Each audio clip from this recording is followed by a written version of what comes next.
Petrol, diesel ಮತ್ತು ಅಡಿಗೆ ಅನಿಲದ ಬೆಲೆ ಏರಿಕೆ ಖಂಡಿಸಿ ಮಾಜಿ ಸಚಿವ ಕೆ ಅಭಯ್ ಚಂದ್ರ ಜೈನ್ ಅವರು ಸೈಕಲ್ ಏರಿ ಪ್ರತಿಭಟನೆ ನಡೆಸಿದ್ದಾರೆ. ಸೈಕಲ್ ಮೂಲಕ ತಾಲೂಕು ಕಚೇರಿಗೆ ತೆರಳಿದವರು ತಹಶೀಲ್ದಾರ್ ಪುಟ್ಟರಾಜು ಅವರಿಗೆ ಮೂಡಬಿದರೆ ಕಾಂಗ್ರೆಸ್ ವತಿಯಿಂದ ಮನವಿ ಸಲ್ಲಿಸಿದರು. ಬಳಿಕ ಮಾತನಾಡಿದ ಅವರು ಬೆಲೆ ಏರಿಕೆಯ ಬಗ್ಗೆ ಕಾಂಗ್ರೆಸ್ ಪಕ್ಷವು ಕರ್ನಾಟಕ ರಾಜ್ಯಾದ್ಯಂತ ಪ್ರತಿಭಟನೆ ನಡೆಸ್ತಾ ಇದೆ. ಅದರಂತೆ ತಾವು ಕೂಡ ಮೂಡಬಿದರೆಯಲ್ಲಿ 25 ಜನರು ಸೇರಿ ಸೈಕಲ್ ಜಾಥಾ ನಡೆಸುವುದಾಗಿ ಪೊಲೀಸ್ ಇಲಾಖೆಯಲ್ಲಿ ಅನುಮತಿ ಕೇಳಿದ್ದೆವು. ಆದರೆ ಇಲಾಖೆಯಿಂದ ತಾವು ಜಾಥಾ ಮಾಡಿದರೆ ಸೆಕ್ಷನ್ ಹಾಕುವುದಾಗಿ ತಿಳಿಸಿದರು. ಈ ಹಿನ್ನೆಲೆಯಲ್ಲಿ ತಾನೊಬ್ಬನೇ ಸೈಕಲ್ನಲ್ಲಿ ಬಂದು ಮನವಿಯನ್ನು ಸಲ್ಲಿಸಿದ್ದೇನೆ. ಇಂದು ದೇಶದಲ್ಲಿ ಪರಿಸ್ಥಿತಿ ತುರ್ತು ಪರಿಸ್ಥಿತಿಗಿಂತಲೂ ಹೀನಾಯವಾಗಿದೆ. ಆದ್ದರಿಂದ ಪ್ರತಿಭಟಿಸುವ ಹಕ್ಕನ್ನು ಕಳೆದುಕೊಂಡಿದ್ದೇವೆ ಎಂದರು.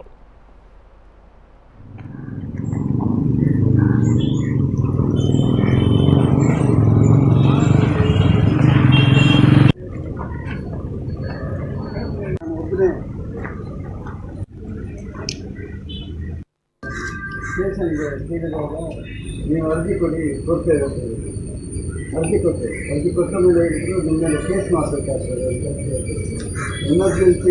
ಕರ್ನಾಟಕ ರಾಜ್ಯದಾದ್ಯಂತ ಕಾಂಗ್ರೆಸ್ ಪಕ್ಷದಿಂದ ಪ್ರತಿಭಟನೆ ಮಾಡುವಂಥ ಒಂದು ಕಾರ್ಯಕ್ರಮ. ಅದಕ್ಕಾಗಿ ನಾವು ಕೂಡ ಕಾಂಗ್ರೆಸ್ ಪಕ್ಷದ ವತಿಯಿಂದ ಮೂಡಬಿದರೆಯ ಸ್ಟೇಷನ್ಗೆ ಒಂದು ಮನವಿಯನ್ನು ಕೊಟ್ಟಿದ್ದೇವೆ. ನಾವು ಒಂದು 25 ಸೈಕಲ್ನಲ್ಲಿ ಕೊಂಡೋಗಿ ಬೈಕೆಲ್ಲ ಉಪಯೋಗ ಮಾಡೋದಿಲ್ಲ, ಸೈಕಲ್ನಲ್ಲಿ ಹೋಗಿ ನಾವು ಒಂದು ಸಾಂಕೇತಿಕವಾಗಿ ಅದಕ್ಕೆ ನಮಗೆ ಹಿಂಬರ ಕೊಟ್ಟಿದ್ದಾರೆ. ನಿಮ್ಮ ಮೇಲೆ ಕೇಸ್ ಮಾಡಬೇಕಾಗ್ತದೆ, ಯಾವುದೋ ಸೆಕ್ಷನ್ ಹಾಕಿದ್ದಾರೆ, ಆ ಸೆಕ್ಷನ್ ಪ್ರಕಾರ ನಿಮ್ಮನ್ನೆಲ್ಲ ಬಂಧಿಸಬೇಕಾಗ್ತದೆ ಎಂಬ ಸಂದೇಶವನ್ನು ಪೊಲೀಸ್ ಇಲಾಖೆ ಕೊಟ್ಟಿದ್ದಾರೆ. ಅದರಿಂದಾಗಿ ನಾನು ಒಬ್ಬರೇ ಇವತ್ತು ಸೈಕಲ್ನಲ್ಲಿ ಬಂದು ನನ್ನ